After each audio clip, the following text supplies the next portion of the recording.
brain, learning about your thinking happy brain. Sitting at traffic lights yesterday, I was reminded how fundamental the three colour code of red, amber and green is within our society. A red pen is often an indicator of being wrong, for example. And if I'm writing text on my computer, misspelt words will appear underlined in red. Danger signs are invariably red coloured, and you wouldn't wave a red rag in front of a bull, would you? From an early age, the colour red alerts us to stop.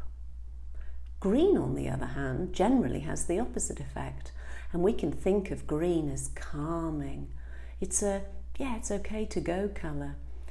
I often use the traffic light analogy when I'm working with children to help them to develop movement in their thinking, to help them to feel, think and behave with a flow rather than being stuck at one particular traffic light, so to speak.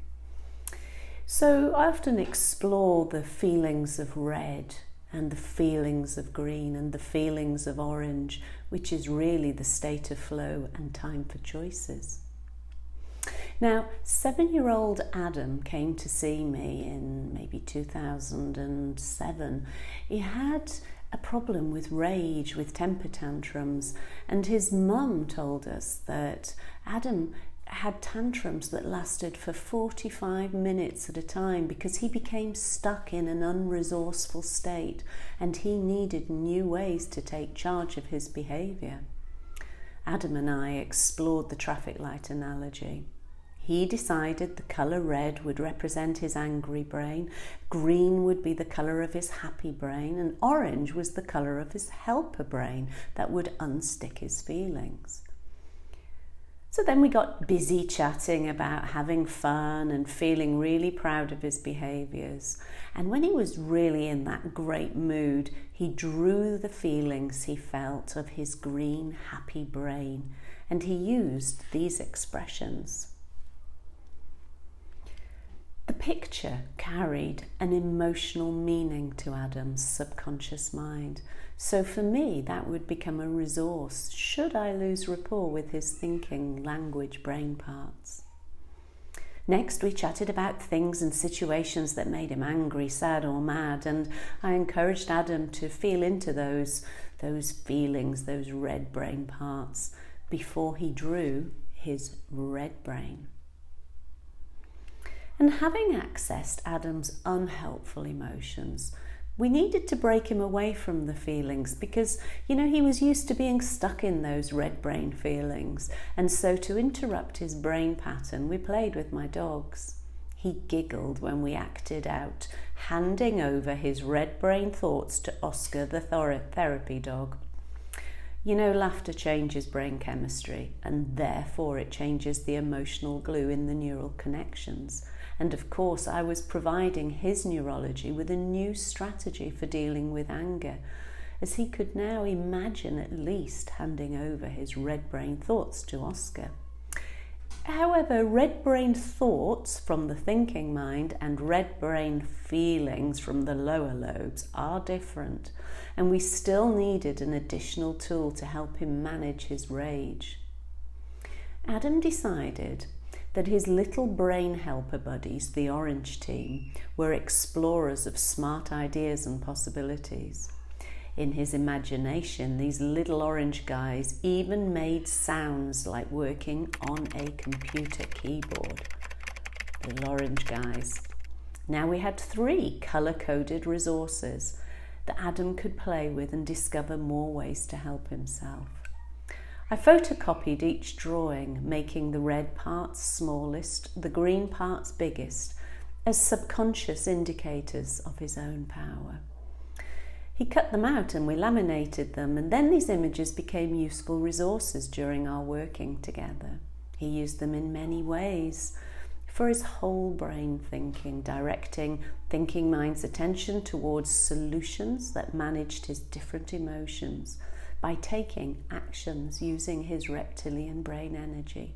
For example, flashcard charades, acting out the 3 major feelings and their different sensations in sequence: red, orange, green. It teaches the child's neurology to keep processing until the good green brain feeling. Adam previously had become stuck at red, and now his brain knew how to move on with a little help from his brain buddies. NLP calls this chaining anchors. Number 2, splat. While accessing the feelings of a red brain, Adam could take the green card and splat it on top of the red one, making an exaggerated noise. This metaphor uses sound, sight, and action to generate a sense of control, perception of control.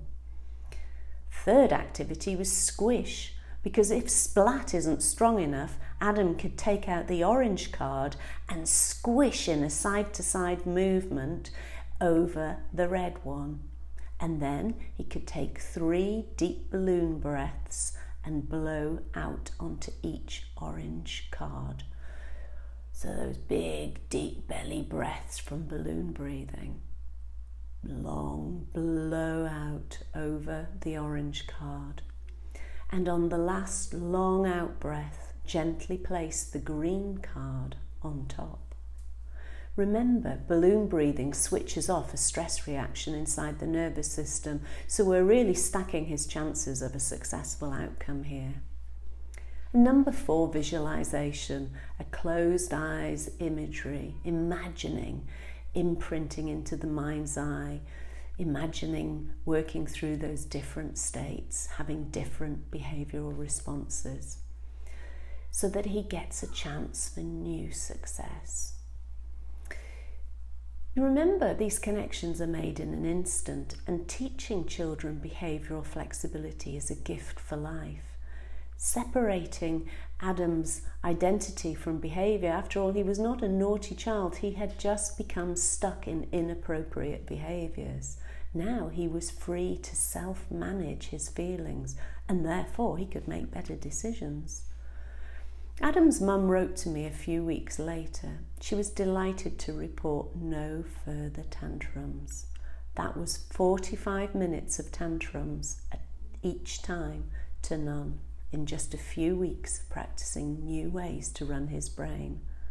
Adam, not his real name obviously, is now a very calm, confident and delightful 19-year-old.